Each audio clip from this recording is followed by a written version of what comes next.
હું હિતાર ખમીપરા. મેં સ્નીચ franchise સાટું apply કરેલું હતું ઓનલાઈન સ્નીચની વેબસાઇટ પરથી. ત્યારબાદ કંપની છે સ્નીચ આપણે ક્લોથ્સની કંપની છે, અત્યારે ફાસ્ટ ગ્રોઈંગ ફેશન બ્રાન્ડમાં આવે છે. ત્યારબાદ મને કોલ આવ્યો કે હું સ્નીચ ફ્રેન્ચાઇઝી મેનેજર બોલું છું, તમને મેલ થ્રુ ડોક્યુમેન્ટ્સ મોકલેલા છે. એટલે મેં એ ડોક્યુમેન્ટ્સ રીડ કરીને મેલ થ્રુ પાછા મોકલ્યા. પછી મને રિપ્લાય આવ્યો કે તમારી લોકેશન પાસ થઈ ગઈ છે, તમારે આ રીતે પેમેન્ટ કરવાનું છે. મેં token amount, NOC fees, security deposit અને એડમિનિસ્ટ્રેશન ચાર્જિસ કુલ 29 લાખ પે કર્યા. ત્યારબાદ મને પાછો મેલ આવ્યો કે હવે 21 લાખ પે કરો. તો મેં કીધું હવે મારે આ પે નથી કરવા ને મને રિફંડ આપી દો.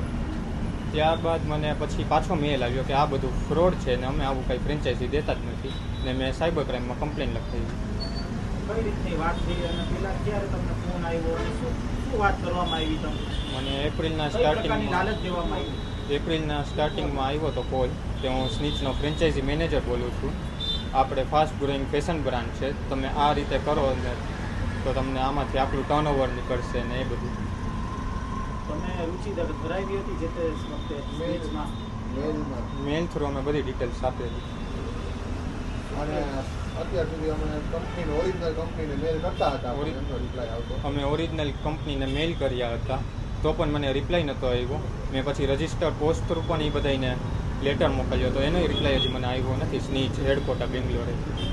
સાઈબરમાં તમે ક્યારે ફરિયાદ નોંધાવી અને કેટલા લાખ રૂપિયાનું કોસ્ટ? જ્યારે મેં રિફંડ સાટું અપ્લાય કર્યું ત્યારબાદ મને આ ખબર પડી કે આ બધું ફ્રોડ છે, એટલે મેં તરત સાયબર ક્રાઇમમાં ફરિયાદ લખાવી કાંઈ 14 ડેટની આજુબાજુ. અને કેટલા લાખ રૂપિયાનું આપણે 29 લાખ અમાઉન્ટ છે. કટકે ભર્યા હતા? કટકે ભર્યા હતા. શું કહેવામાં આવ્યું તમને? કે ટોકન અમાઉન્ટ દેજો, એનઓસી ફીસ દેજો, સિક્યોરિટી ડિપોઝિટ આપજો અને એડમિનિસ્ટ્રેશન ચાર્જિસ દેજો.